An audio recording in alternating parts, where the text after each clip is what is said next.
Maravilha. A senhora Lilian Guedes está aqui, ó, de Goiânia. Excelente. Muito bem, vamos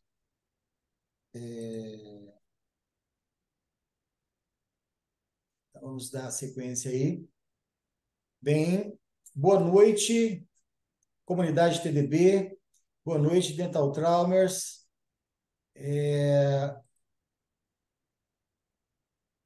A gente está aqui hoje em mais um caso, mais um grupo de estudos, né? Então, a gente dá boas-vindas a todos vocês, dando sequência a uma série de temas da traumatologia dentária que tem como objetivo conscientizar, educar, preparar os profissionais para esses atendimentos que muitas vezes são desafiadores. Lembrando que esse projeto começou em 2011 com reuniões presenciais na BO de Taguatinga, na BO aqui do Plano, em Brasília, para um grupo de colegas de várias especialidades, amigos, né, interessados no tema, mas agora, na modalidade online, estamos alcançando o mundo, né, compartilhando nossas lives, nossos podcasts, mundo afora, Estados Unidos, Alemanha, Equador, Chile, enfim, vários países. Hoje, vamos apresentar o oitavo grupo de estudos de 2023. Então, estamos aqui fazendo um por mês, e o tema, né, nós já publicamos lá, cirurgia ambulatorial. Surgem algumas perguntas. O que é a cirurgia ambulatorial? É, Quais as suas indicações e vantagens? É viável financeiramente? Enfim. Mas, dando sequência aqui, não podemos esquecer que os casos clínicos comentados e grupos de estudo são produzidos pela empresa Traumadental Brasil, que foi criada em 2020 com o objetivo de produzir conteúdo sobre a traumatologia dentária, baseada nas melhores evidências científicas e práticas clínicas. Hoje, o Trauma Dental Brasil também oferece cursos online, presencial e a plataforma TDB por assinatura. Para saber mais sobre esses nossos produtos, veja na bio, né, do nosso Instagram. Mas vamos lá então, vamos começar o nosso grupo de estudos. Temos a honra de receber a doutora Valquíria Moura, odontopediatra, né? Eu vou me ater aqui, né? Inicialmente, a doutora Valquíria, também conhecida como Tia Val aqui em Brasília, mas quem é ela, né? Alguém que encontrou sua paixão na odontopediatria no início dos anos 2000, desde a graduação, e que trabalha para manter-se conectada não só com a evolução constante da especialidade, mas também com a essência de cada um dos pacientes. E eu percebi isso trabalhando com a doutora Valquíria. Eu confirmo isso, né? Na capacitação da sedação com óxido nitroso e laser de alta e baixa potência, encontrou ainda mais possibilidades para os seus atendimentos. A tia Val, ela é uma mulher que se dedica a conectar-se com as pessoas, a sorrir com elas e a tornar experiências de ir ao dentista a mais positiva possível. Ela já foi para alguns cantos do mundo, né, e para estudar e se aprofundar no tema cirurgia ambulatorial e em outras áreas também da odontopediatria. Realizou Observing Fellowship, depois você traduz para a gente, viu, Tia Val? Em cirurgia ambulatorial na Noruega, Portugal, Chile, Austrália. E atualmente, além do atendimento em consultório, se dedica à representação da área como vice-presidente de odontologia da Sociedade Brasileira de Cirurgia Ambulatorial. Também é responsável pelo programa de odontopediatria em circuito de cirurgia ambulatorial, em parceria com o bloco cirúrgico. Depois ela vai também falar para a gente sobre o bloco cirúrgico, que é um grande empreendimento, né, que ela participa, está aqui em Brasília. Muito bem, eu fiz um comentário também da Tia Val.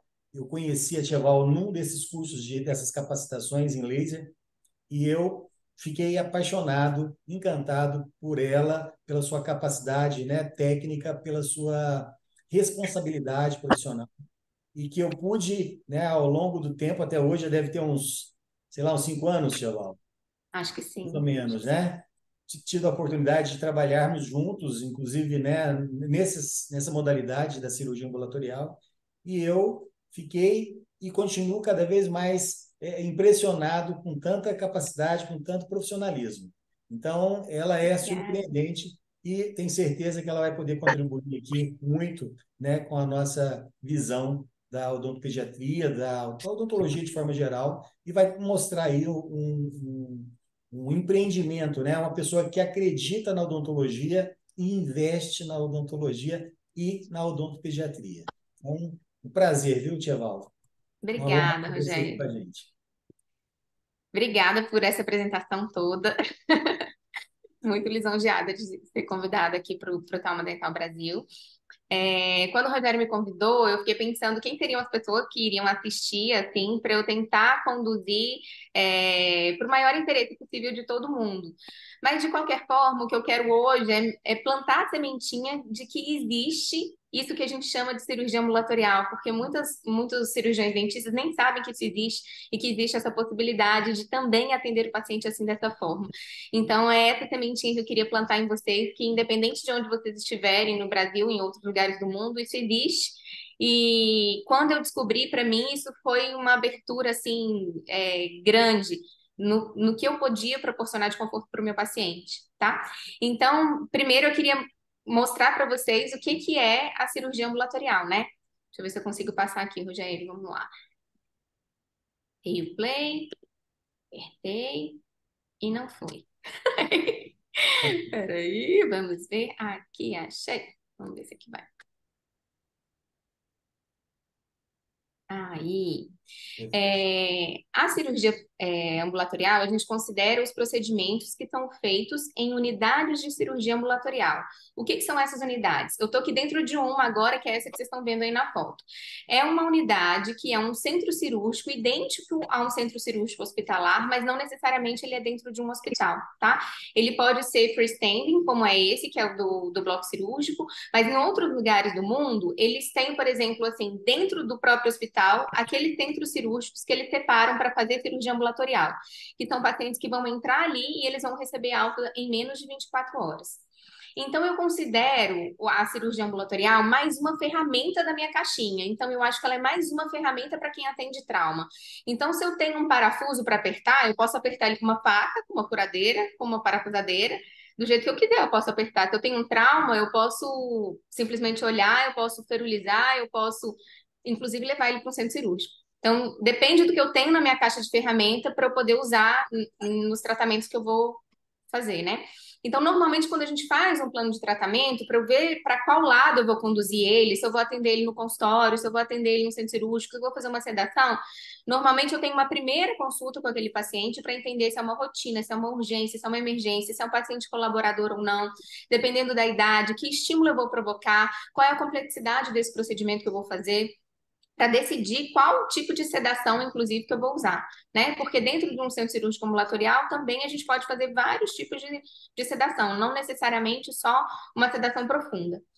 E aí, nesse contexto do trauma odontológico, eu queria olhar assim um contexto de para além do trauma, quando a gente vai falar da cirurgia ambulatorial, né? Porque quando a gente olha só o trauma, eu estou falando só de dente, né? E aí, quando eu falo só de dente, eu fico nesse meu mundo olhando se aquele dente fraturou, se ele foi para um lado ou para o outro. Mas quando eu falo de cirurgia ambulatorial, eu acabo que eu acolho todo esse resto todo. Porque como que chega essa família desse paciente traumatizado? Essa família normalmente ela tem culpa, muita culpa, porque em um segundo que ela piscou, a criança caiu e ela sente muita culpa por não poder voltar atrás. Ela sente medo, porque ela não sabe o que vai acontecer, ela sente raiva dela mesma de não ter cuidado o suficiente daquele ser humano que ela deixou machucar, né? Os pais. O paciente está morrendo de medo de sentir dor. Esse paciente a gente não sabe se ele já foi no dentista ou não, e a gente está atendendo ele com aquele trauma, então muitas vezes tem odontofobia. A última palestra do trauma dental, né? Com aquela psicóloga eu achei fantástico, porque ela conversou bastante sobre odontofobia, que existe e é muito real. A imaturidade do paciente, às vezes, é a crise de ansiedade que acontece durante o processo do trauma. Aconteceu o trauma e as pessoas estão todas cuidando com uma crise de ansiedade ali. E eu achei muito legal trazer esse. Hoje em dia, a gente está no mundo do Instagram e tudo aí acontecendo. O Renato, ele é um anestesista que eu gosto muito e sigo ele lá nas redes sociais, fazendo propaganda aqui dele, mas ele é muito bom na didática que ele apresenta no dia a dia dele. E certa vez ele fez um post que teve muita repercussão e nesse post acabou virando uma live, que ele falou que uma em cada 100 crianças necessitam de sedação nos departamentos de emergência, para lacerações, suturas, redução de fratura. Então pensa, Isso acontece aqui no Brasil? Vocês acham que isso acontece? Quando um paciente ele chega numa emergência, como é que ele é atendido? Quando ele chega na nossa emergência, ele caiu e ele ligou aqui em Brasília, que a gente tem o luxo de ter um odontopediatra às 24 horas. No resto do Brasil, a gente nem isso a gente tem, certamente, né? Então, os pacientes traumatizados odontologicamente, eles vão chegar lá no socorro. E eles vão ser atendidos de uma forma que esse aqui, eu vou ler para vocês, para vocês não terem que ler isso aqui, foi o post que ele publicou. Ele está relatando como uma amiga anestesista dele chegou no pronto-socorro com a filha que caiu e quebrou o dente central.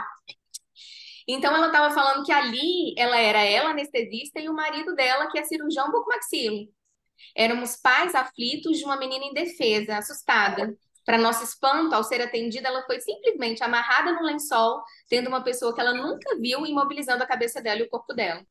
O pai foi retirado da sala e eu fui impedida de tocar na minha filha. Ela falou assim: foi assim que eu aprendi na faculdade.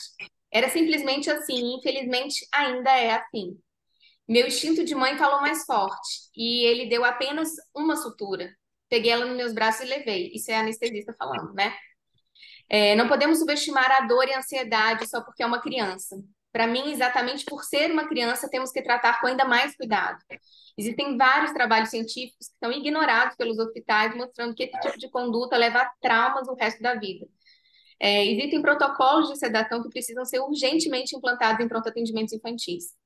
Então, isso é empatia, cuidado e é medicina, e eu completo, é odontologia também, né? Então, e depois esse post, olha quanta repercussão teve, que tem mais de 1 milhão de comentários, esse post falando que parece relato do período medieval, isso tem que mudar. Mesma coisa aconteceu com meu filho. Se fosse minha filha, eu sentava a mão no mundo e pegava ela. Olha aí, como é que todo mundo fica bravo com isso?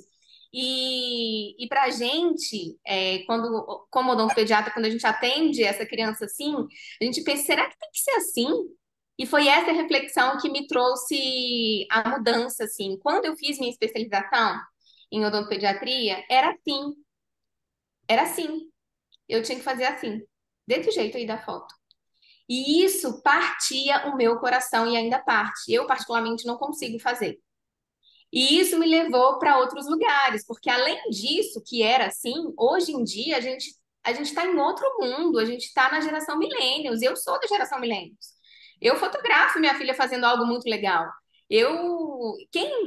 Hoje em dia, para a gente atender esses pais da geração millennial, ou mesmo os adultos que são da geração millennial, a gente tem que entender que tudo mudou, que essa odontologia medieval que ele está falando ali, eu também acho que mudou, e a gente tem recurso para isso mudar, e eu não acho que a gente deve subestimar uma criança, então eu comecei tendo, como que eu vou fazer isso ser diferente? Porque para eu não fazer uma contenção física numa emergência, eu tenho que ter outros recursos para usar. Se isso me incomodava, eu fui tentando achar outros recursos.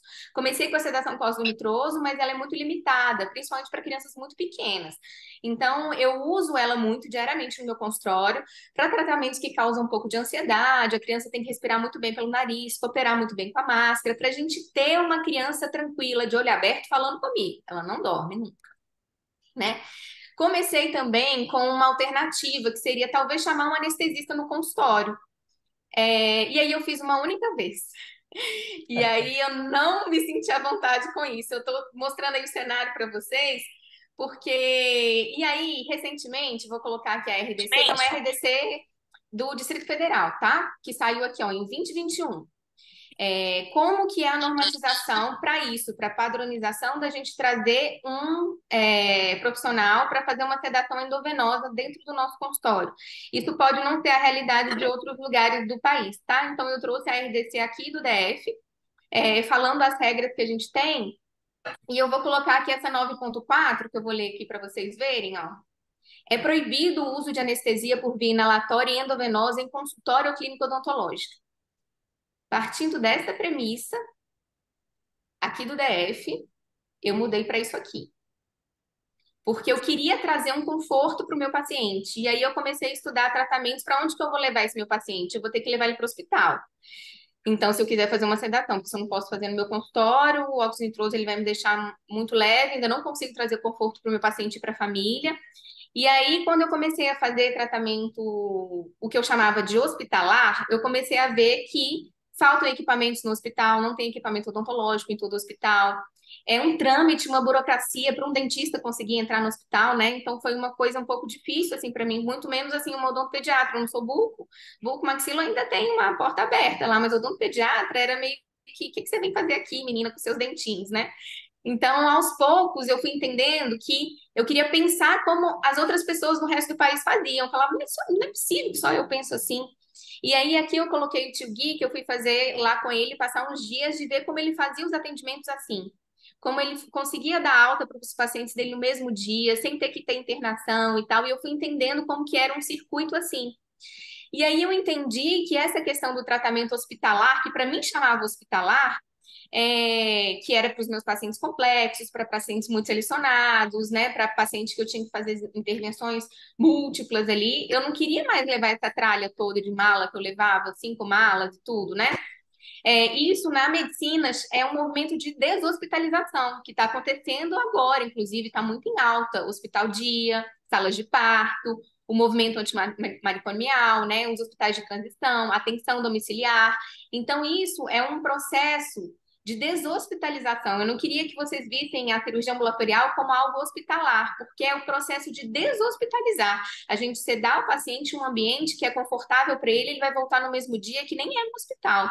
Então, é muito indicado para pacientes idosos, crianças, para pacientes com necessidades especiais, para pacientes que têm muito pavor e fobias múltiplas. Então, é a gente ter, não é a gente minimizar a estrutura, pelo contrário, é a gente ter tudo de tecnológico e de segurança para a gente em uma estrutura fora do hospital, né? Então, nessa minha busca, eu entendi que isso existia em vários outros lugares do mundo, eu só não sabia que isso existia. E aí foi a primeira vez que eu fui fazer esse meu fellow na Noruega, e lá, essa clínica odontológica que eu fiz o fellow, eles têm um centro cirúrgico hospitalar dentro, como se fosse uma das salas da clínica. Isso é uma rotina para eles não vão fazer uma reabilitação total se não for nessa sala, eles não vão fazer 3 implantes se não for nessa sala, com um carrinho de anestesista e tudo lá acontecendo. E aí teve esse congresso de cirurgia ambulatorial em Portugal, que era um congresso internacional, e eu fui para ele. E ali eu fiquei encantada de ver que era uma sociedade, a Sociedade Internacional de Cirurgia Ambulatorial, uma sociedade multidisciplinar, que é muito difícil a gente ver, né? Então, nela tem dentista, médico, enfermeiro, gestor, e a gente pode fazer parte dela. E aí eu me credenciei a ela e comecei a ir. E aí neles, eles colocam o conceito de cirurgia ambulatorial como procedimentos, excluindo os que a gente faz rotineiramente em consultório, mas que o paciente pode ter alta no mesmo dia. E aí eu fui fazer meu fellow lá em Portugal, no SICA, que é um centro cirúrgico freestanding, ele é fora do hospital, e lá eles têm um centro cirúrgico só odontológico. Então é um prédio inteiro só com centro cirúrgico para dentista. Então, e é público. E aí são esses pacientes que a gente vê todos os dias, que a gente tenta fazer malabarismo no consultório para conseguir atender ele na cadeira, eles fazem todos nesse regime de sistema de cirurgia ambulatorial, com super conforto para o paciente, assim. Os pacientes chegam parecendo que eles estão indo para uma festa, porque eles já se sentem confortáveis e se sentem acolhidos. E aí foi aí que eu quis trazer isso para o Brasil, e aí montei esse projeto do Bloco Cirúrgico, que é um day clínico odontológico, que é onde eu estou aqui dentro aqui agora.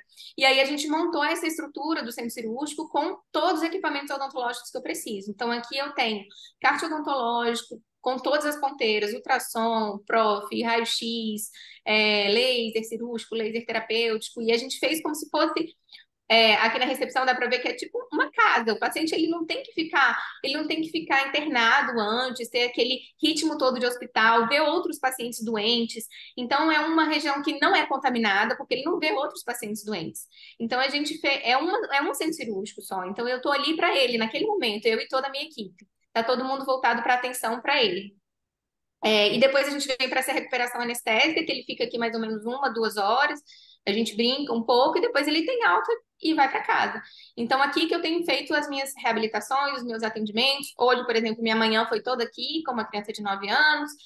Então, é trazer esse conforto para o paciente e para a família do paciente, que eu acho que mudou completamente a experiência que meu paciente tem hoje, quando ele chega para mim com uma dor ou com um trauma ou com algum procedimento mais complexo que eu preciso fazer, né? Então, agora eu vou começar a falar dos nossos casos clínicos e vou explicar como que a gente recebeu alguns casos, né, Rogério? Aqui são alguns casos do trauma dental que a gente recebeu juntos e outros que são meus, e eu vou colocar aqui, o Rogério vai completando alguma coisa. Esse era um caso bem desafiador de uma paciente de 1 ano que ela já chegou para a gente assim, com eles tentaram fazer uma imobilização no primeiro atendimento dela, que foi um atendimento hospitalar. Ela foi atendida num hospital militar aqui de Brasília, um hospital das Forças Aéreas, se eu não me engano, que eles têm bastante recurso lá. A questão da dificuldade, eu acho que não foi nenhum recurso, né? Eles enviaram essa radiografia também, que aí eles conseguiram tirar lá. O que que a gente tem aí? O que que a gente vê nesse raio-x? A gente teve do 7.1 e do 8.1 uma luxação vestibular, com provavelmente fratura de tábua óssea vestibular ali. Fratura de esmalte do 7.2, fratura em esmalte do 8.2, fratura radicular, a gente ficou meio assim, mas eu acho que tem, né, Rogério? Uma fratura radicular ali desses dois dentes ali. É, É, en- então era um caso que muito desafiador. A família mandou essa foto aí pra gente e a gente queria trazer, né, assim, um conforto para essa família e para essa paciente. E a gente planejou o que que a gente tinha que fazer: remoção dessa imobilização que estava insatisfatória, né, restauração dos elementos fraturados, reposicionamento dos dentes que estavam para vestibular, uma imobilização semirrígida, um aumento de dimensão vertical, uma remoção de interferências oclusais. Para uma paciente de 1 ano, esse era o nosso planejamento ideal, com um comportamento muito. Pode posso falar, fazer Rogério. um comentário? Acho que sim, a família tinha vivenciado a experiência prévia, né, do atendimento de urgência com contenção. Então, eles falaram que eles não queriam vivenciar aquele momento de novo, né, Valquíria? Então, Uhum. a gente tinha que ter uma opção, né? E essa foi a melhor opção, né? Isso. Então a gente precisava de uma alternativa para a gente também conseguir fazer a nossa melhor técnica, porque o nosso colega lá do hospital, ele tentou mesmo com contenção fazer a melhor técnica dele, e mesmo assim foi muito difícil, né? É muito difícil. Então, eu coloquei aqui como que a gente pensa em realizar, em vários tratamentos que a gente pensa, né? A gente vai lá, faz vários cursos de várias técnicas novas e tal. A gente tem coroa de zircônia, usa todo o material da Shofu, tenta uma fita Ribond e tal, né? Mas se eu não tiver eu gosto muito dessa frase do Jung, né? Que ele fala, né, que a gente tem que conhecer todas as teorias, né? Mas quando a gente for tocar a alma humana, a gente tem que ter outra alma humana. As nossas técnicas todas, nesse contexto aqui, deixa eu ver se eu consigo colocar o vídeo para vocês. Ah, eu acho que o vídeo não vai entrar. Mas esse vídeo, o que que mostra esse vídeo? Foi um vídeo do exame clínico dessa paciente quando ela chegou com aquela contenção. Um vídeo difícil de fazer. Porque essa paciente se mexia o tempo inteiro. O Rogério estava tentando olhar se estava com mobilidade ou não, mas essa paciente mexendo, o pai e a mãe segurando no colo minimamente para a gente ver e conseguir planejar, né? Então, como que eu vou fazer o tratamento ideal para eu ter um prognóstico bom para essa paciente que só tem 1 ano e esse dente, quando pensar, é um dente de leite, esse dente vai ficar aí até 8 anos. Se ele não ficar aí agora, essa paciente vai ficar edêntula há 8 anos, né? Não tem condições disso acontecer com dor. Então, aí sou eu e o Rogério com essa paciente, só para vocês verem o cenário por fora, o que que a gente tem que montar, que requer muito planejamento, né, Rogério? Quando a gente vai para um centro cirúrgico, assim, para fazer esse tipo de procedimento, a gente vai estar com o paciente completamente parado, ele vai estar completamente dormindo. E eu estou num ambiente que eu tenho que ter um plano A, um B e um C, porque se aquilo que eu planejei inicialmente, na hora que eu cheguei, consegui examinar bem, porque no exame de urgência eu não consegui examinar bem.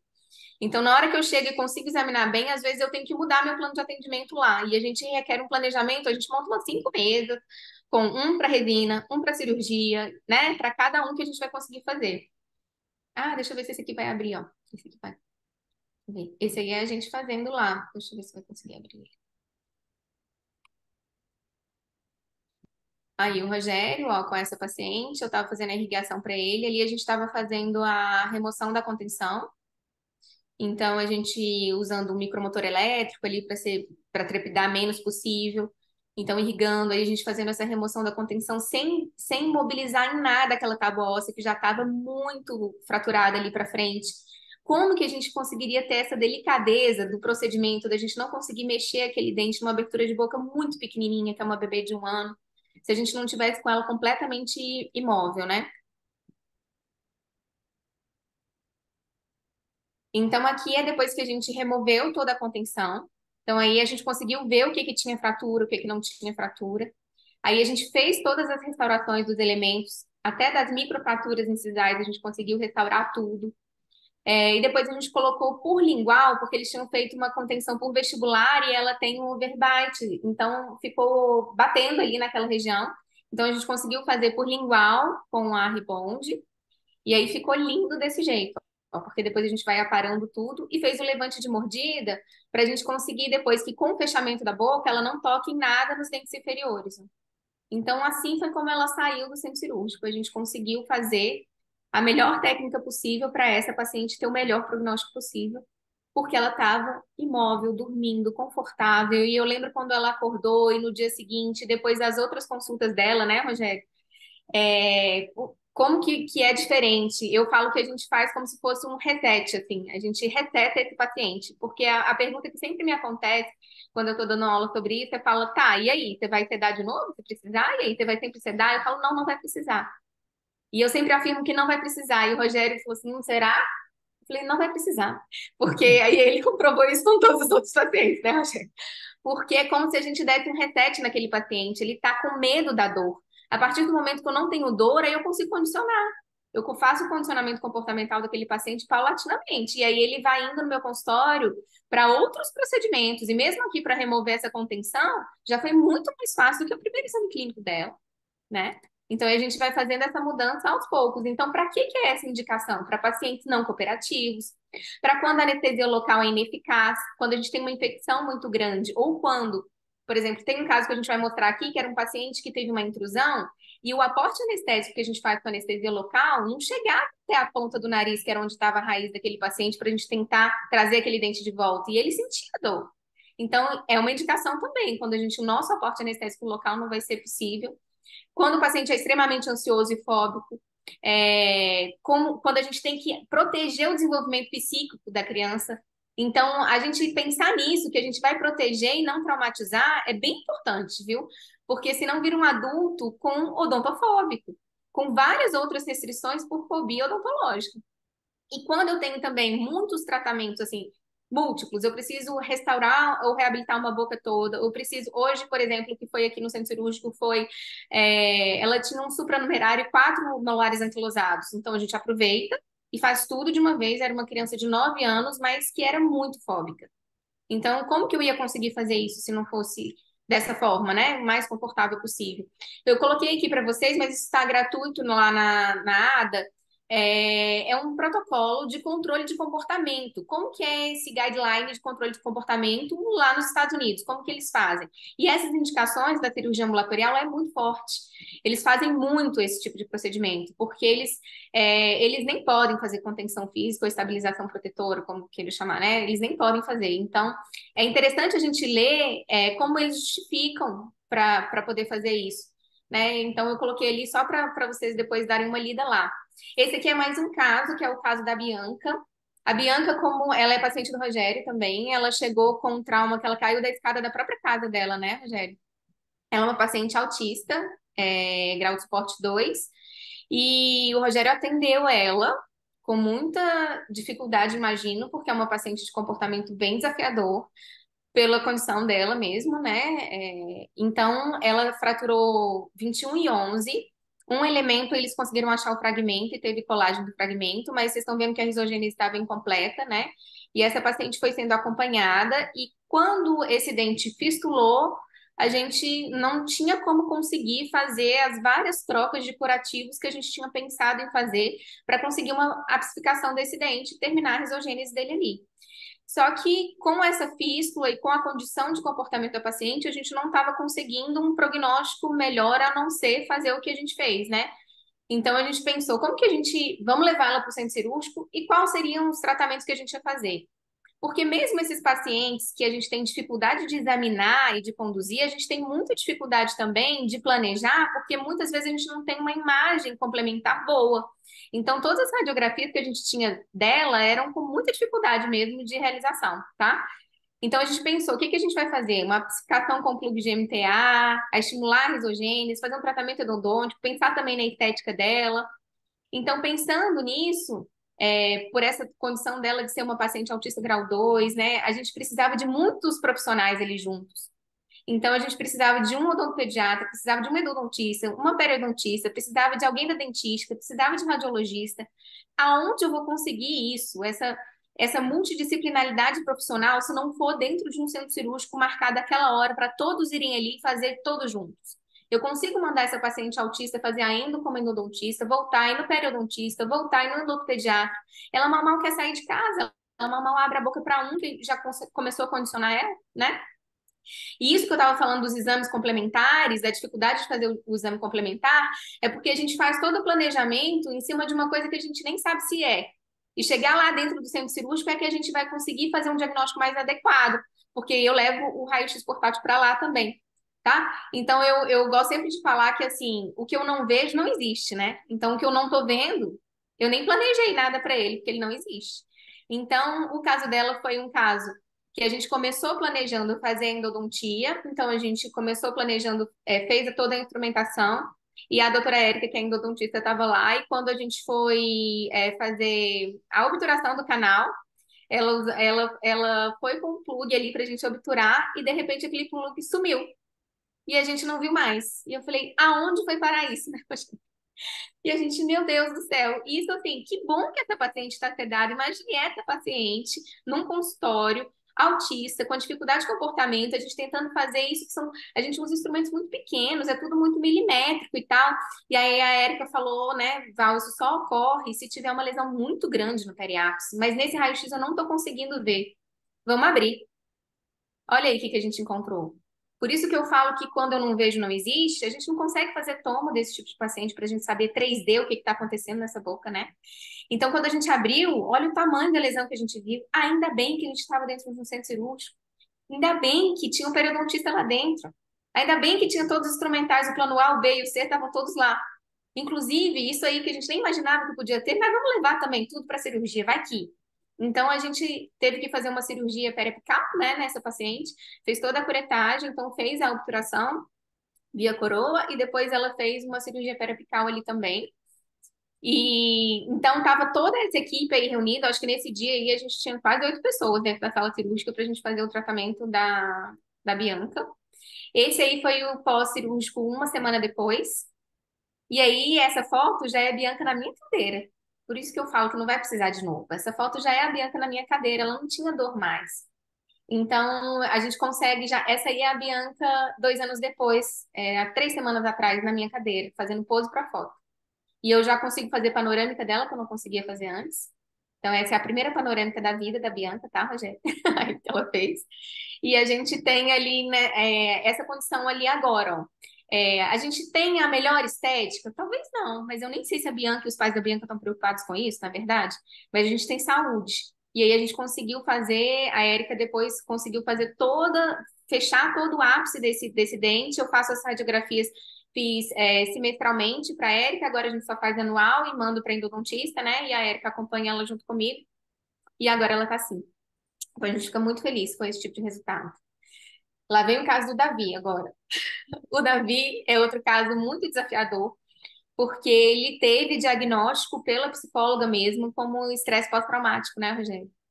Porque ele teve um trauma muito grave, que foi esse trauma aqui, que essa aqui foi até uma apresentação do Rogério, que ele fez uma apresentação de caso clínico aqui no trauma dental, que ele teve intrusão teve luxação, né? Foi intrusão do 11 e do 21 e do 22, né? 22, e fratura coronária com subluxação do 11. Isso. E ele só com 8 anos, uma criança com muito medo, né, Rogério? Muito, muito medo. Muito medo. E esse foi o raio-x imediato do dia do trauma. E aí, nessa primeira foto, foi logo depois que já tinha feito a restauração do 11. E aí, na segunda foto, foi depois que se percebeu que esse dente não estava erupcionando com os acompanhamentos que o Rogério estava fazendo, fez uma tentativa de expor com laser os dentes que estavam intruídos, colar um bottom para a gente conseguir fazer algo de ortodontia nesse dente. E aí, mesmo com ortodontia, a gente não estava conseguindo fazer esse dente descer, né, Rogério? O paciente sentia muita dor quando tracionava. e ele não estava conseguindo usar, e ele estava um paciente com muito, muito medo mesmo. Então, foi tentado também uma sedação medicamentosa no consultório para tentar fazer uma, né? Então fez a realização do, para tentar fazer o acesso endodôntico mesmo, porque esse dente estava tão intruído que não conseguia fazer o acesso endodôntico por palatino e não conseguia ver ali o que estava acontecendo. A gente pensou também em fazer uma tração, uma luxação mesmo cirúrgica para ver se esse dente descia. E foi uma tentativa também frustrada da sedação medicamentosa. E quando a gente tem isso, assim, de tentativas de tratamento frustrado, a família e o paciente vão ficando cada vez mais ansiosos, porque eles não estão vendo nada de resolutivo ali acontecer e o medo vai aumentando ainda mais, né? Então, eu acho que quando a gente começa a discutir um caso muito complexo em outras especialidades, né, Rogério? É isso que eu coloquei essa frase embaixo, assim, de pensar em novas possibilidades juntos, com múltiplas especialidades, a gente enxerga muito mais o caso todo do paciente, desde o psicológico, desde a família como tá, desde o caso do periodonto daquele dente, ou conversar com o buco, todo mundo junto. O Rogério fez uma explanação muito linda desse caso aí no relato de caso, que a gente discutiu bastante ainda com a família presente, né, no dia da live. Porque a mãe podia ver o nosso comprometimento ali com aquele caso, o seu principalmente, né, que ele é seu paciente, assim, eu acho que foi brilhante para a gente conseguir traçar vários caminhos. E Na aí foi quando a verdade, gente pensou, me pode falar. permita só falar, já que você tocou no assunto, vai chegando um momento que a gente vai ficando sem alternativa, né, Valquíria? Então, a Uhum. gente, né, tecnicamente, a gente tem competência para resolver o problema, mas a questão do comportamento inviabiliza qualquer técnica. E aí, eu trouxe, né, para o caso à tona, eu convidei a mãe para estar juntos, que a gente ia trazer para, né, para vários dentistas do Brasil, de fora também, para poderem opinar, dar ideias que a gente pudesse resolver. E, coincidentemente, a Valquíria foi a que me deu a ideia, né? Vamos levar ele para o centro cirúrgico, que eu me lembro sempre assim, vamos levar ele para o centro cirúrgico e a gente vai descomprimir essa panela de pressão.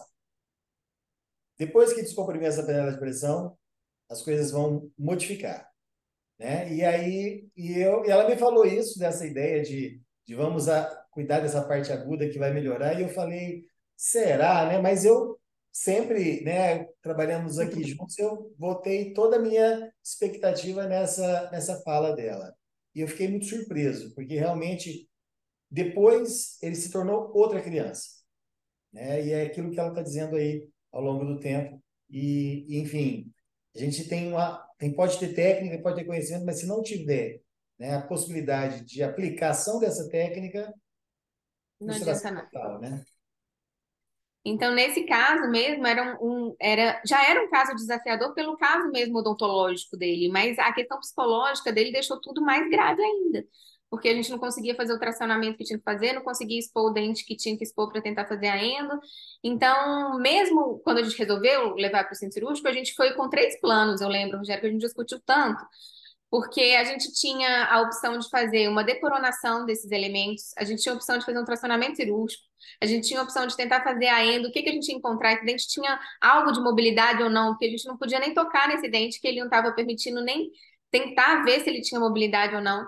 Então, aqui foi como ele chegou no centro cirúrgico, essa primeira foto, e a gente resolveu remover todo o aparelho que tinha colocado, né?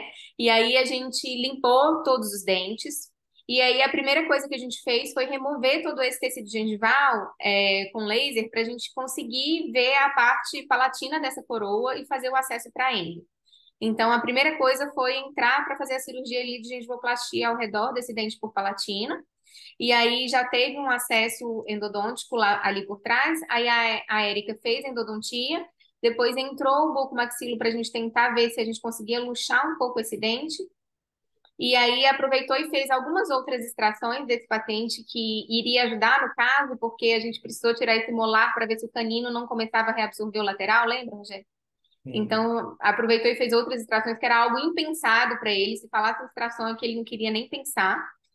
E aí aqui está a progressão do caso desse paciente. Depois a gente fez em agosto de 22. E agora, como ele tá em fevereiro de 23, que foi a última foto que você me mandou dele, você tem mais alguma atualização aí? Tem, na Atualiza a gente, verdade, Rogério, melhorou como ainda foi? mais. Já está em Ai, toque, que o bom. central está tocando Ah, tá corretamente. tocando? Ótimo. Tá. E o lateral está normal. Então, olha, assim, foi um caso assim que a gente tinha a opção de fazer uma decoronação, de tirar essa coroa, amputar e deixar a raiz lá pra gente, porque não tinha mais o que fazer. E depois fazer uma prótese estética, porque o dente não vinha, o dente estava lá na cavidade nasal e a gente não conseguia fazer ele descer. Então, foi bem importante ter tomado essa decisão. E eu lembro muito dos pais conversando comigo depois, aqui no final deles falando assim, ufa, eles respiraram assim no final, já com ele no colo ali, a hora que eu tô dando sorvete, aquela hora ali, Rogério, eles falando, nossa, eu acho que eu fiz a melhor escolha para ele. Eles estavam assim, eu acho que eu fiz, vocês conseguiram fazer o que vocês queriam fazer, né? Porque era isso que a gente queria fazer, a gente não queria fazer a amputação da raiz, ou extrair esse dente que seja, né? E aí a gente conseguiu fazer o que a gente queria fazer, o que vai permitir ele ter os dentes permanentes dele. E crescer uma criança com um sorriso natural, né? Então, era isso que a gente queria fazer e eu acho que essa alternativa proporcionou isso pra gente. Esse outro caso aqui é o caso do Luiz, que é um pacientinho de 2 anos. Não sei se você vai lembrar dele, Rogério, foi você que me mandou ele também. Mas depois ele sumiu, mudou para São Paulo, voltou e aí a gente fez ele aqui também no centro cirúrgico. Eu trouxe ele, que é um caso bem interessante, porque foi por esse dente é um dente geminado, funcionado. Esse aí foi o primeiro exame clínico dele. Lembra dele? Já era bem pequenininho. Era um paciente com um comportamento assim que eu não conseguia examinar ele na cadeira no dia que ele foi no consultório. Ele ficava correndo ao redor da cadeira e eu não conseguia examinar. E eu levei para o colo do pai e fui brincando, brincando, brincando para eu conseguir fotografar, para eu conseguir ver se um fio dental passava entre esses dois dentes, porque eu não estava entendendo se a coroa era fusionada também. E aí, mesmo o raio-x que a gente conseguiu fazer, é um raio-x que não me dá uma imagem assim ideal. Será que esse dente tem duas coroas? Será que esse dente tem duas raízes? E aí ele chegou com uma fístula porque ele tinha tido um trauma, mais ou menos assim, um trauma que ele bateu na mesa de casa e aí os pais não deram muita bola. E aí depois caiu um tablet na boca dele um dia, e aí foi aí que apareceu uma fístula. Então a gente conta dois traumas, né? Então, essa radiografia que a gente está vendo aí pode ter cicatriz de um trauma anterior, que a mãe falou que ele deu essa batida, deu um sangramento, não procurou nada, e aí depois ele veio procurar a gente quando já tinha essa fístula. E a nossa dificuldade nesse planejamento, né, Rogério, era entender que dente a gente ia manter, se a gente fazia a endo do, do 61, mantinha esse outro dente, ou a gente tirava esse dente do lado, que é o fusionado, fazia só a endo 61, colocava uma coroa um pouco maior.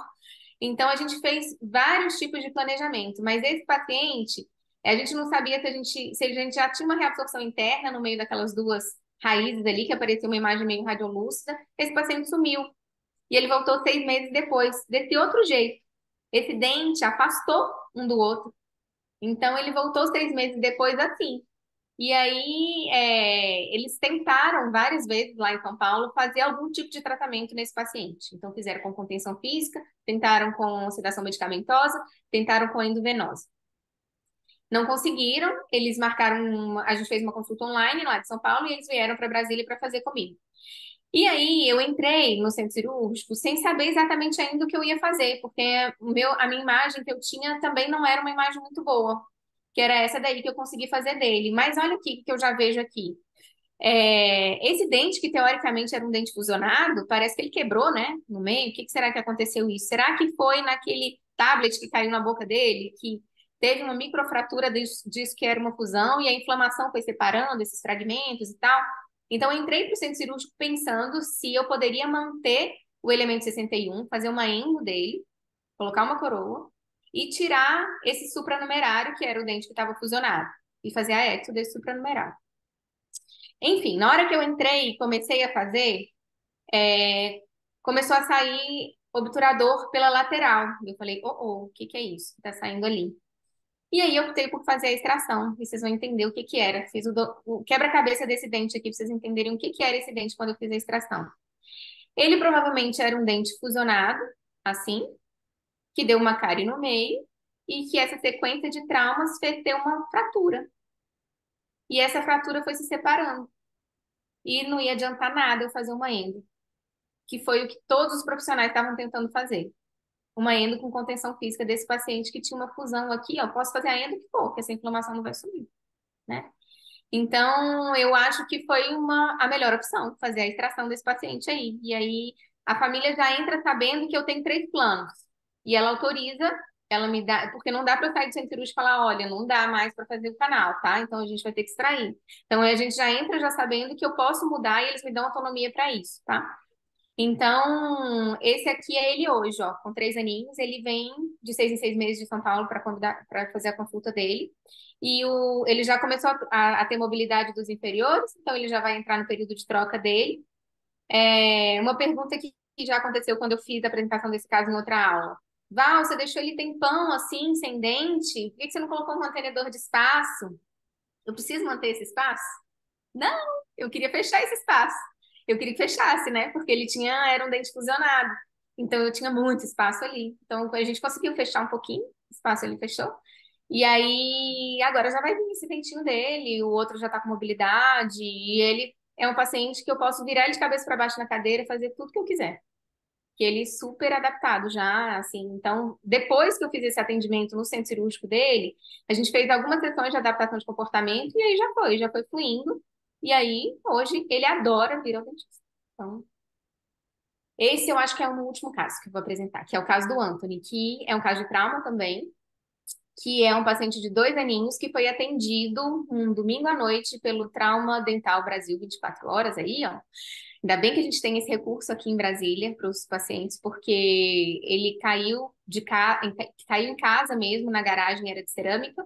Ele estava meio que dormindo, chegando em casa à noite e caiu. E foi isso que aconteceu aí. Então, era um paciente de comportamento muito difícil, que nunca tinha ido ao dentista, e ele foi atendido no trauma. E quando conseguiram fazer o atendimento dele lá, a mãe só falava o tempo inteiro com a dentista que atendeu na época. Não quero que tire esse dente, ele não pode perder esse dente, ele não pode perder esse dente, não quero que tire esse dente. Que ele fazia parte de algum negócio de modelo, sei lá, que ele fazia propaganda e não... E a mãe estava muito preocupada com isso. E quando a dentista viu e a dentista que examinou, falou assim: não, não tem outra solução aqui, eu não fazia extração, não sei. E aí ela tinha acabado de assistir uma aula minha falando sobre cirurgia ambulatorial, por isso que hoje eu estou falando que eu queria plantar essa sementinha para vocês saberem que isso existe, que existe essa possibilidade, que vocês podem dar essa possibilidade para o paciente de vocês. E se vocês quiserem montar esse serviço na cidade de vocês, isso é possível. Quem quiser pode conversar comigo depois sobre isso, que a gente orienta um pouquinho. Mas então, a única questão que eu podia apresentar para essa família era levar ele para o centro cirúrgico para eu entender o que tinha acontecido, para eu radiografar que não tinha conseguido nem com 5 adultos segurando, tá? Então, a possibilidade que ele teve foi exodontia e ponto final. Foi isso. E essa não era uma possibilidade para essa família. Contenção física não era uma possibilidade e exodontia também não é. Então, não vou fazer nada. Então, o que a gente fez?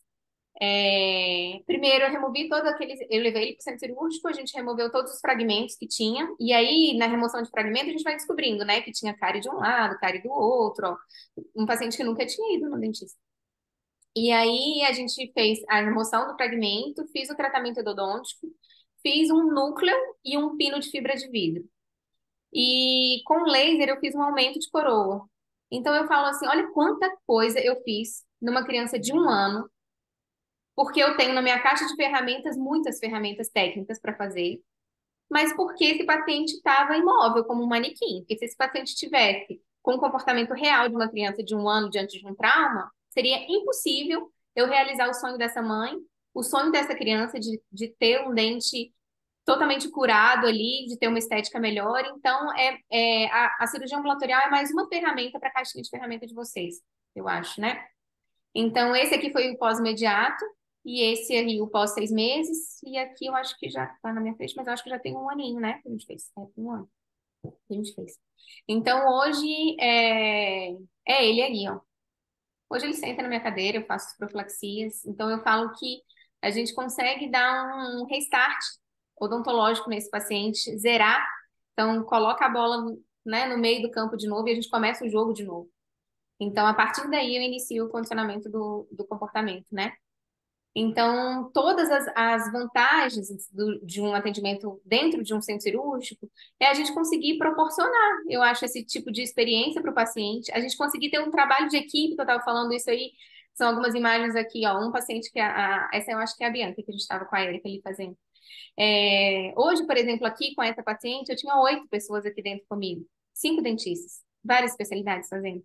Como que eu vou conseguir fazer isso? A gente não, eu não sou da dentista, eu sou odontopediatra. Tem o meu colega que vai fazer a melhor endo, eu quero ele para esse paciente. Eu quero dar o melhor da dentista para esse paciente. E eu quero a melhor odontopediatra também. Eu reúno todo mundo no mesmo ambiente, naquele mesmo momento, e a gente reabilita aquele paciente da melhor maneira possível, com a melhor técnica possível, porque eu controlei o comportamento, né? A gente tem que ter muita organização, porque a gente monta várias mesas e tem vários planos que a gente pode ter que mudar no meio do caminho, né? Mas eu acho que no final de tudo, o que que a gente faz é transformar a experiência do paciente. Eu transformo a experiência do paciente e da família.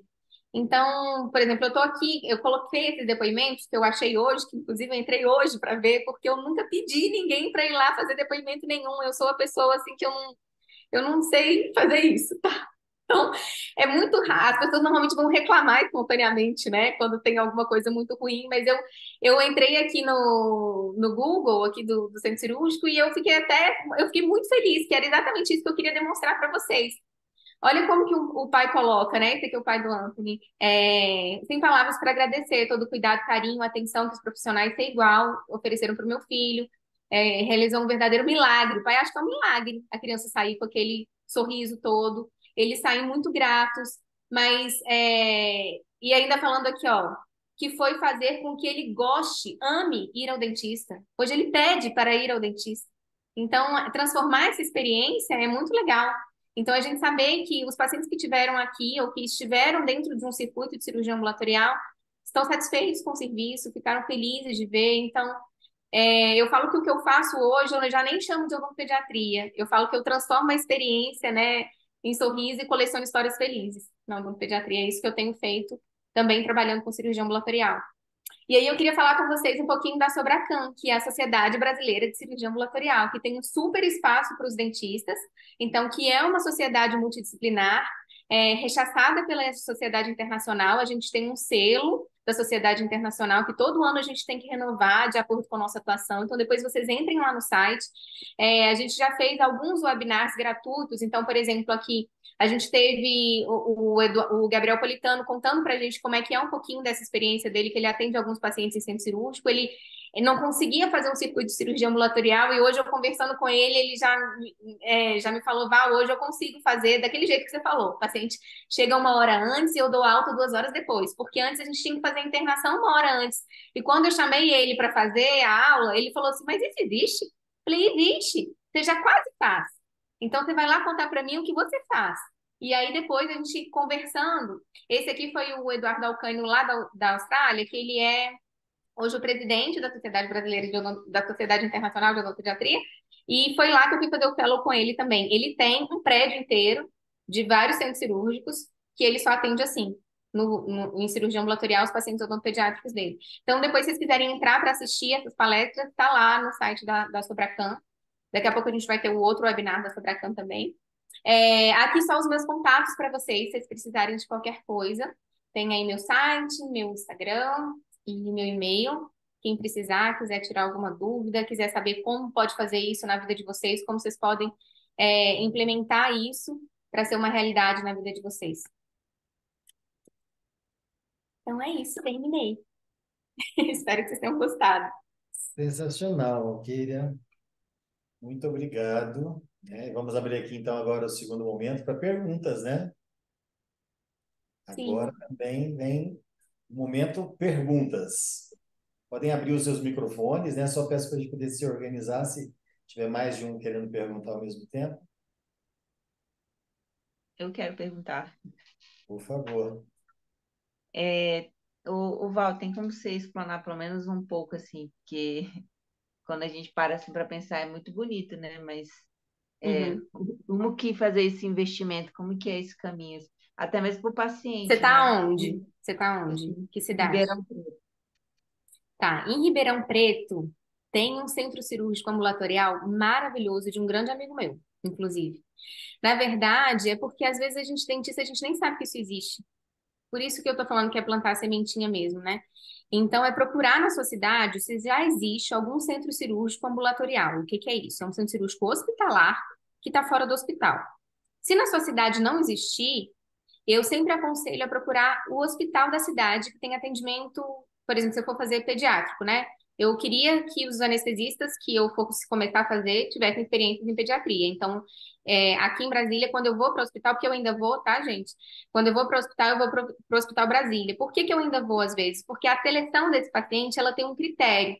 Então, quando a gente faz a seleção do paciente que a gente vai levar, por exemplo, para um centro cirúrgico ambulatorial, que ele vai chegar uma hora antes, ele vai sair uma hora depois de terminado o procedimento dele, ele tem que ser asa 1 ou asa 2 compensado, tá? Então, tem todo um critério de avaliação. Então, a minha equipe que eu tenho aqui hoje, que é uma equipe de anestesista, enfermeiro, técnico de enfermagem, uma nutricionista, uma farmacêutica, a gente faz uma consulta pré-anestésica para a gente selecionar esse paciente.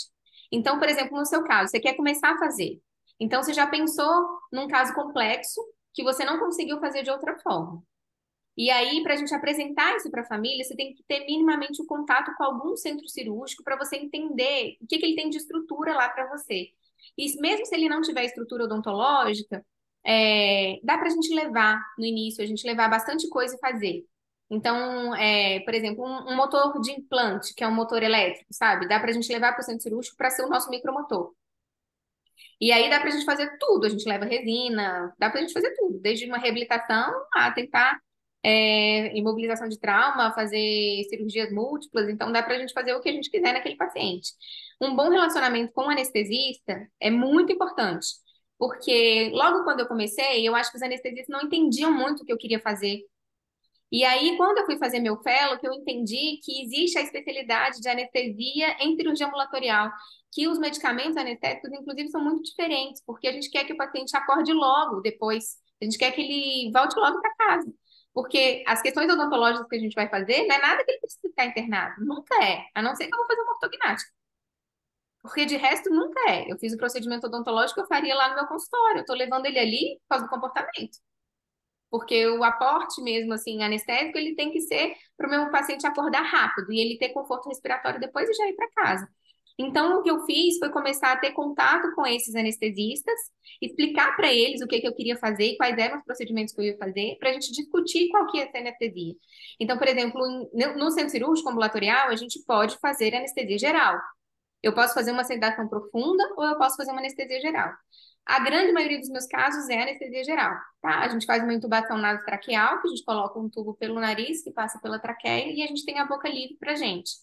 Principalmente quando é criança, a grande maioria dos anestesistas falam pra gente o que que eles querem. Eles querem anestesia geral, porque a gente tem um paciente seguro na nossa mão. A gente controla tudo. E a questão de sedação profunda e anestesia, essa escolha, eu sempre deixo para o anestesista. Eu compartilho com ele qual é o procedimento que eu vou fazer, qual é a complexidade desse procedimento, quanto tempo eu preciso. Vai ter água? Vai ter estímulo de orofaringe? Vai ter muito sangue? Vai ter instrumento muito pequeno e eu não vou conseguir fazer isolamento absoluto? O anestesista precisa saber, para ver se vai ter estímulo da orofaringe, né? Então, quanto mais estímulo... Eu não sei o que a gente faz que não tá os estímulos da orofaringe. Então, eu sempre falo que vai ter. Vai ter. Tudo que eu fizer vai ter. Então, se eu não conseguir fazer isolamento absoluto, sempre tem que ter anestesia geral, na maioria das vezes. Que aí eu bloqueio tudo ali e eu faço tranquilo o que que eu tenho que fazer. E aí, quando a gente conversa isso com os pacientes, a gente conversa, porque o que eu acho, eu não sei se é a sua dúvida disso, assim, levar para a família isso, que a gente vai levar ele para um centro cirúrgico, muitas vezes a família acha que é um grande exagero a gente levar ele para o centro cirúrgico para fazer um procedimento odontológico, sendo que dá para fazer isso na cadeira. Mas a partir do momento que aquela família está vendo aquela situação ali, que não tem como controlar aquele comportamento, a família entende que é importante. É o que eu coloquei lá no primeiro post lá do Renato, que depois ele fez uma live, o Renato anestesista. Esse paciente chega aqui para mim na emergência, eu vou fazer a redução do braço fraturado dele com ele acordado, vou dar para ele morder uma toalha. É mais ou menos isso que a gente faz. A gente faz redução de fratura na cadeira com o paciente acordado. Precisa disso realmente, né? Então, essa é a reflexão que eu acho que a gente tem que fazer disso. Então, assim, por exemplo, se você for levar aí em Ribeirão, A primeira coisa que eu te aconselho a fazer é procurar um centro cirúrgico ambulatorial. Eu prefiro do que os de hospital. Mas se não tiver um de hospital, é procurar um hospitalar mesmo, se apresentar, fazer seu credenciamento naquele hospital e ver que tipo de equipamento você vai precisar de levar ali para atender seu paciente. E aí você começar a levar seus pacientes para lá, Não os que você achar. necessariamente precisa ter, assim, aprimoramento na odontologia hospitalar, alguma coisa assim. Não, Essa, não precisa esse ter. livro a Porque, gente na verdade, não precisa precisa ter fazer. visto, Porque né? você vai fazer o que você já faz no seu consultório. Você está indo para lá para isso. Uhum. Né? Você já vai fazer. Eu vejo que o que, que eu acho que pode acontecer? Uma certa insegurança sua mesmo, porque esse ambiente do centro cirúrgico não é um ambiente comum para o dentista, né? O médico, ele nasceu no centro cirúrgico, a gente não nasceu no centro cirúrgico. Então, a não ser o bucomaxilo, ele tem muita intimidade ali, né? Que qual é esse tipo de intubação? O que que eu vou fazer? E agora o que que eu faço? Então, tampão orofaríngeo, não faço? Então, muitas vezes, o que acontece aqui comigo? Muitos pacientes me pedem, muitos profissionais me ligam e me pedem ajuda para isso. E eu faço como se fosse uma mentoria mesmo, porque como que a gente vamos fazer o passo a passo para você começar a fazer aí na sua cidade?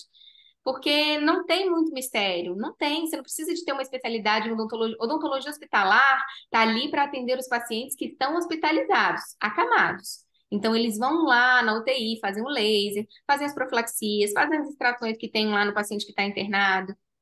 Mas para a gente que está indo lá para o centro cirúrgico fazer um tratamento específico, você pode ter a especialidade que você for, você pode ser endodontista, você vai lá fazer uma endo, né? Entendeu? Acho só complementando aí uma questão assim que vou colocar do meu entendimento, né? Quando a gente fala da odontologia hospital, que a gente vai fazer o atendimento em um hospital, nós não temos vivência no hospital. Quem tem vivência no hospital é super tranquilo, né, Valquíria?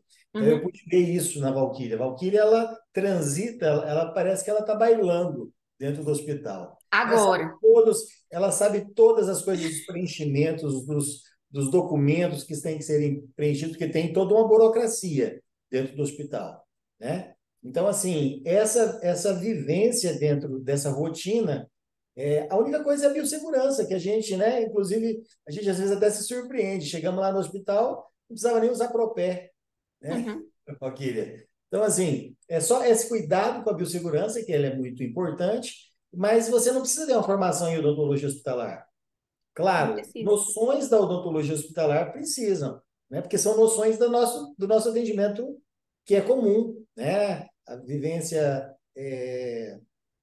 questões sistêmicas que a gente precisa dominar, conhecer pelo menos, porque na responsabilidade ali, técnica é basicamente do anestesiologista. Exatamente, a gente passa essa Então, bola.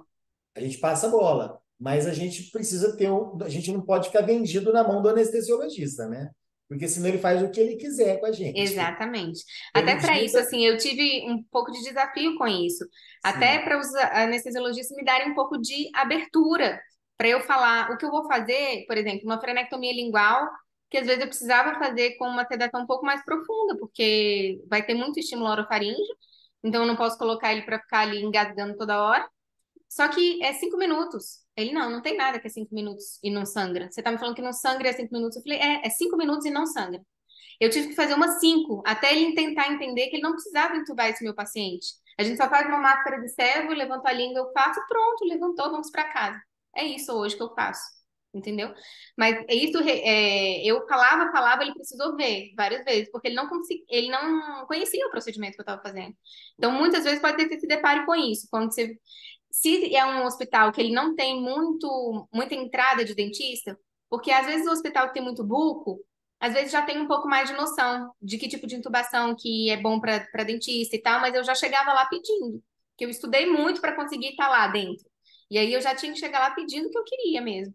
E aí muitas vezes ele tinha que me conhecer para ele entender que tipo de procedimento eu ia fazer para depois, nas próximas que eu fosse fazer, ele permitir que fizesse do jeito que eu estava sugerindo, tá? Então, quando eu falo a gente passa a bola para o anestesista, eu falo de um modo assim, que eu tenho muita responsabilidade no que eu faço. Eu tenho que ter muita responsabilidade no que eu faço quando eu indico para um paciente fazer um tratamento odontológico dentro de um centro cirúrgico. Porque parece que ele vira uma magnitude um pouco maior, mas a família tem que entender a magnitude daquilo ali. Porque, por exemplo, a Geórgia de 1 ano, ela ia ficar sem esses dentes, o dente estava com a raiz fraturada. Ou é isso, ou é ficar sem um dente nenhum, né? Porque às vezes a gente não vai conseguir fazer o melhor. E a gente entender que é seguro. É muito seguro, é muito mais seguro do que a gente fazer uma contenção física, aquele paciente desmaiar de tanta adrenalina que ele está liberando ali, né? Aquele paciente engasgar, porque a gente não está conseguindo manipular aquilo ali, deixou cair alguma coisa. É muito seguro. Então, quando a gente começa a fazer, você vai entendendo o quanto você melhora a sua técnica. Porque eu só consigo proporcionar uma técnica resolutiva para o meu paciente depois que eu tenho essa oportunidade de fazer com ele ali, paradinho, sedado seguramente e tal, porque as famílias vão cansando muitas vezes da gente ficar fazendo várias vezes, caiu a restauração, caiu não sei o quê, e aí ele quer algo resolutivo, a família quer. Quando você apresenta algo resolutivo, como uma ótima técnica e segura, a família quer.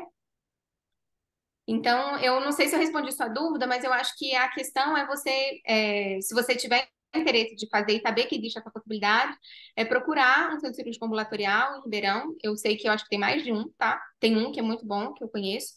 Ou alguns hospitais que te deem esse espaço de você entrar e começar a levar seus pacientes. E no caso, a cobrança para o paciente, aí é por hora do ambulatório? Ou Então, é, eu vou te por falar exemplo, eu vou como fazer que 8 funciona dentistas, aqui né? em Brasília, tá? Como a gente faz, mas eu sei que em outros lugares nem sempre é assim, tá? Como que eu faço hoje? No meu paciente, eu atendo no meu consultório particular, né? Então, os honorários odontológicos, o paciente, ele paga diretamente para mim. Os honorários hospitalares, ele paga ou para o hospital, ou se ele vem aqui no bloco cirúrgico, ele vai pagar um honorário do bloco cirúrgico, que esse honorário do bloco cirúrgico ele já vai incluir a equipe anestésica, o centro cirúrgico todo equipado para ele, toda a equipe que vai estar aqui, como se fosse as horas dele aqui, né? Uhum. Então aqui, por exemplo, o bloco cirúrgico, ele é um centro cirúrgico que é como se fosse um coworking cirúrgico. Qualquer especialidade médica e odontológica pode vir operar aqui dentro. Então, se você tivesse aqui, você é uma dentista, você vem e opera aqui. Então, normalmente aqui funciona assim: os dentistas eles ligam, falam, eles preenchem um formulário com algumas questões de saúde desse paciente e solicitam um orçamento para tal procedimento. Eu vou gastar tantas horas e é esse procedimento. E aí é feito um orçamento para esse paciente.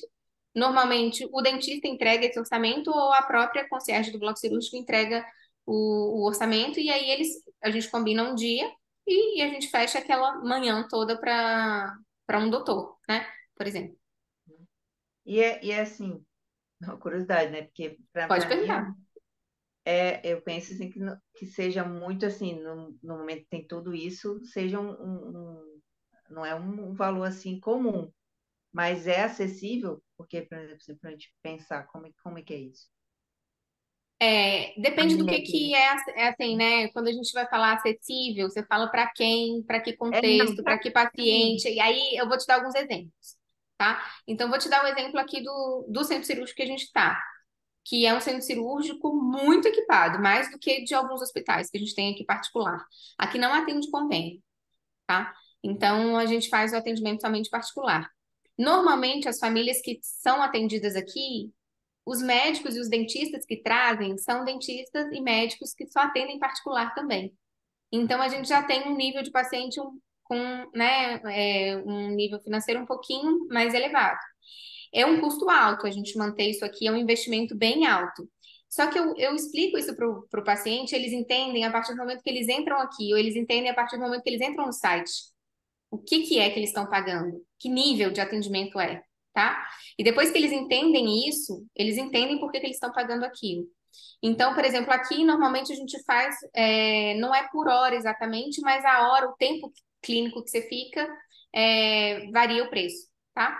Então, por exemplo, aqui hoje, que eu fiquei aqui, foi um atendimento de 1 hora, né? Por exemplo, vou te dar o preço de hoje, mais ou menos. Fica na faixa entre R$ 4.000, R$ 5.000, por aí. A parte do bloco cirúrgico, tá? Aí aqui eu sei que eles dividem até de 10 vezes, tem aqueles financiamentos também para os pais, financiamento de saúde, não sei se já ouviram falar, a gente tem aqui o pessoal que financia e tal. Então, normalmente, os pacientes que vêm, a gente consegue fazer isso caber, a gente faz uma forma disso caber no orçamento. Às vezes, quando eu vou para o hospital, eu consigo fazer alguma parte hospitalar pelo convênio. Uhum. Muito difícil, tá? Muito difícil. É, Quando eu consigo, eu demoro no mínimo de 4 a 5 meses para conseguir, porque vai um relatório, volta outro, vai um relatório, volta outro, ação judicial, aí vem uma liminar e tal. Todos que eu consegui até hoje por convênio no hospital foram com ação judicial. O que é muito ruim para o hospital. O hospital passa a não gostar de mim mais.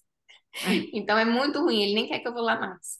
Então é ruim, porque o paciente ele fala, mas eu tenho convênio de saúde, mas o tratamento é odontológico. E o convênio de saúde não vai cobrir, tá? Então, às vezes a gente consegue, aqui em Brasília a gente tem convênios muito bons de funcionários públicos, assim, né? Que às vezes alguns cobrem, aí a gente vai para o hospital fazer essa parte hospitalar pelo convênio. Mas definitivamente eu não tenho a mesma estrutura que eu tenho aqui, tá? Odontológico, não tenho nada disso. Aí eu tenho que levar, né, umas 5 malas, né, Rogério? O Rogério já foi comigo. A gente leva muitas malas. Legal, muito, muito legal. Eu fiquei pensando, porque esses dias eu atendi, como eu não sou odontopediatra, né, então alguns pacientes específicos eu ainda não tive experiência, né? Tipo, o autista, né? Eu falei, gente, não Uhum. tem condição de atender uma criança dessa sem ser sedado, alguma coisa, tadinho. Ele ficou transtornado lá e ter que É, ficar e com descompensa frio. muito eles, assim, por mais que a gente tente fazer o nosso melhor, eles ficam descompensados umas 2 semanas depois, desregula, sabe? A gente tem que pensar muito nisso, assim, para trazer. E você não ia fazer a sua melhor técnica nesse paciente assim? Como que você ia aplicar a sua melhor técnica, né? Eu fiquei pensando nisso. Legal, muito, muito legal. A Vivian, a Vivian comentou aqui que ela só agradece a oportunidade de conhecer o tipo de trabalho. Ela mora numa cidade do interior do Rio, com poucos recursos para o atendimento de emergência em saúde. Bem, o que você pode falar para a gente, vai? Olha, Aqui, posso contar para. Eu quero que ela entre lá no site da Sobracan, se filie, porque a gente conseguiu ir no Ministério da Saúde. Porque o que que eu quero, gente? O que que eu quero com isso? Por que que eu tenho tanto trabalho com isso? Para que que eu tô lá dentro da Sobracan? Definitivamente não é por dinheiro, porque isso não me traz nada assim. Eu queria que todos os pacientes do mundo pudessem ter esse tipo de atendimento e eu quero levar isso para a rede pública. Eu quero muito, e me dá um trabalho gigantesco chegar até as pessoas que vão fazer isso acontecer. Aqui mesmo, Rogério, no DF, né, a gente tem um hospital de base ali que tem uma área gigantesca, que a gente conseguiu um arquiteto para bolar dentro dessa área como que ia ser um centro cirúrgico ambulatorial ali. Dá para fazer, já está praticamente pronto. A gente levou isso para o diretor, vamos fazer um centro cirúrgico ambulatorial aqui para atender toda a rede, porque o DF atende o Centro-Oeste todo. Vem todo mundo de tribo indígena, sabe? A gente ia conseguir fazer uma coisa muito legal, médico odontológico. Porque para médico isso também é muito importante, gente.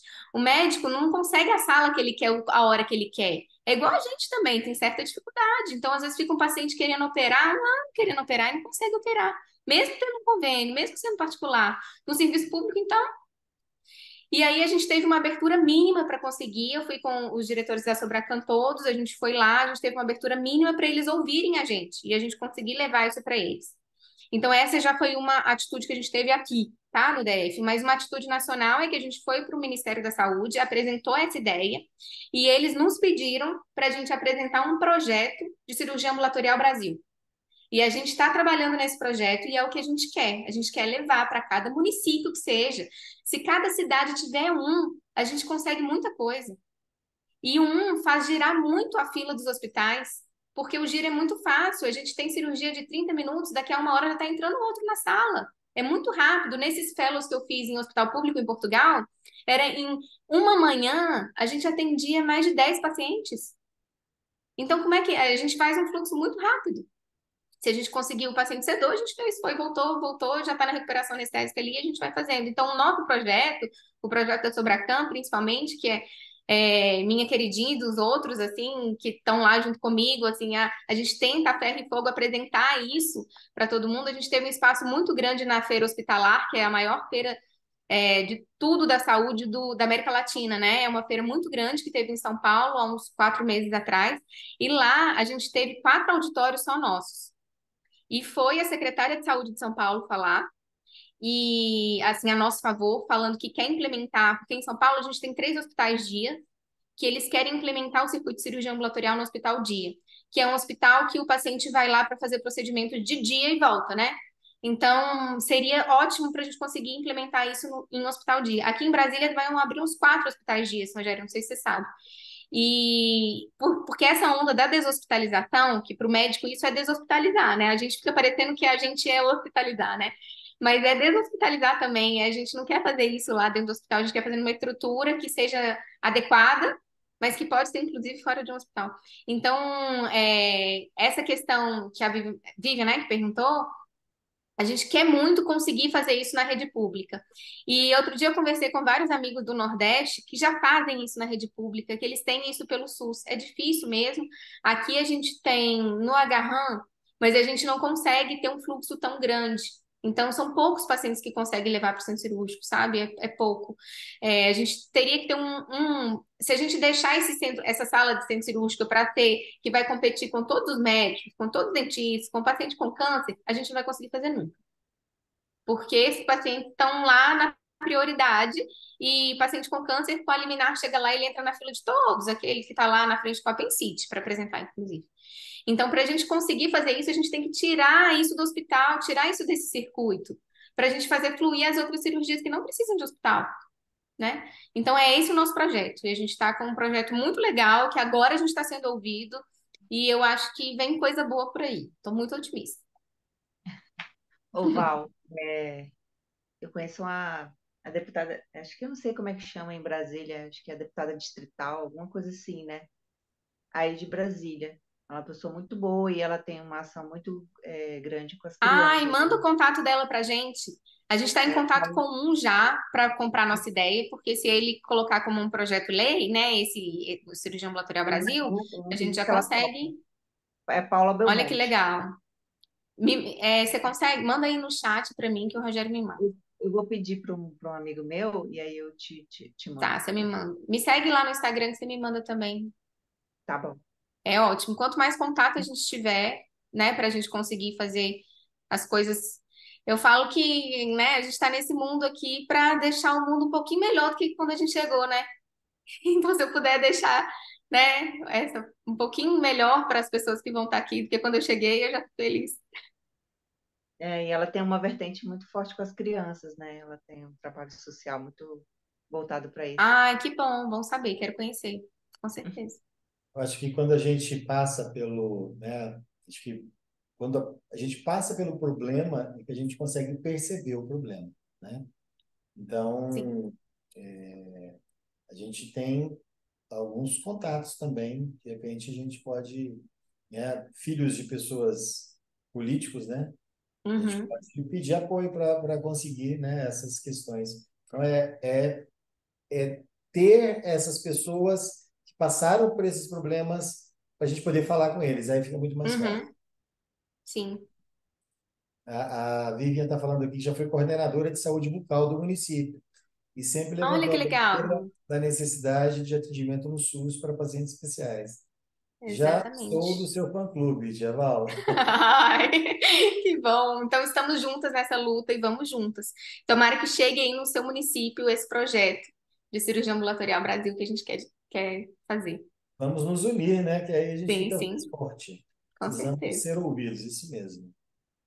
Falei para vocês que vocês iam se apaixonar, assim como eu. Então, a Tia Val me traz me trouxe possibilidades, me trouxe uma visão que eu não tinha, né, desse atendimento ambulatorial.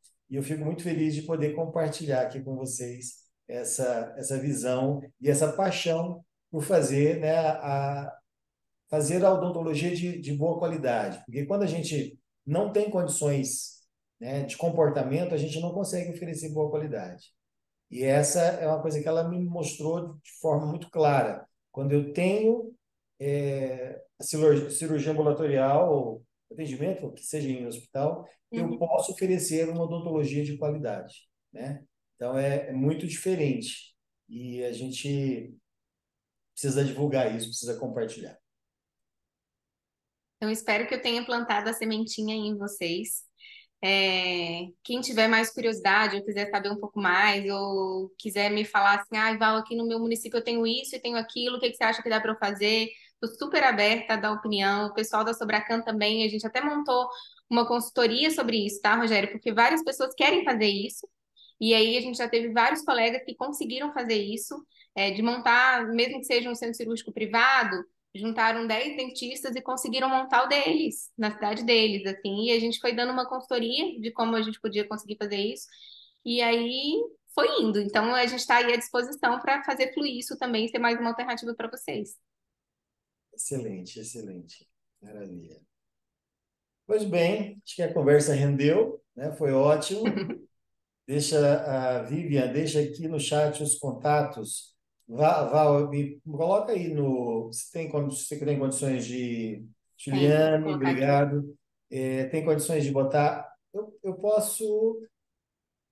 Olha, se você consegue colocar no chat aí o seu Veio. Instagram, Meu Instagram, Tia eu vou colocar aqui no Batista. chat. Tia Val Dentista. Uhum, @Tia Val Dentista. isso. Esse é o Eu só não achei o arroba aqui nesse Instagram. computador. Depois pode entrar e pedir nada no direct, enfim.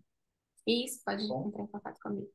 Muito bem. Vamos finalizando aqui. Vou só dar aqui mais um último recado, né? A gente vai agradecer enormemente a Tia Valquíria Moura, por estar aqui com a gente, por Isso, ter agradeço. compartilhado essas horas aí com a gente, trazer, né, tanto conhecimento, tanta paixão pela odontologia. Então, vamos finalizando, convidando você para o nosso caso clínico da próxima terça-feira, que é a primeira do mês. Então, lembrando que os casos clínicos na primeira semana do mês, ela é gratuita para todos quem tiver interesse. Basta estar lá dentro da nossa comunidade para receber o link. Lembrando também que esse mês, a última quinta-feira do mês de setembro, é o nosso grupo de estudos, né? Então, tem acontecido sempre as últimas quintas-feiras do mês. E vamos ter nesse mês agora de setembro resoluções estéticas em dentes traumatizados com a professora Elaine Maia, que é a minha sócia aqui dentro da plataforma, né, do caso Trava Dental Brasil. E esperamos, né? Temos o maior prazer de ter você lá. E agradecemos aí de coração. Deixo para você finalizar, despedir, Tia Val. Ai, quero agradecer pelo convite mais uma vez. Eu estava aqui entrando no chat e vi que tem o Carlos, que do Chile, né? Não sei se ele é de Santiago, mas Santiago tem vários centros cirúrgicos ambulatoriais muito legais que eu já fui, tá, Carlos? E depois, se você quiser algum contato para você, com equipamento odontológico, equipe, tudo muito legal, muito montado. Depois, se você quiser, para você começar a fazer seus atendimentos, eu te apresento para o pessoal lá. Então, agradecer vocês pela oportunidade de conhecer um pouquinho mais aqui do que eu faço, do meu trabalho, do meu cantinho. Vim até aqui tô aqui dentro, ó, do centro cirúrgico aqui, para mostrar um pouquinho para vocês como é que é. E uma boa noite, que essa sementinha que eu plantei hoje germine aí e traga bons frutos para vocês. Maravilha, Obrigada. maravilha. Obrigado, Tia Val. Obrigado a todos por estarem Boa conosco aí, noite. participando. Viu? Fique com Deus. Um beijo, tchau, tchau. Tchau, tchau.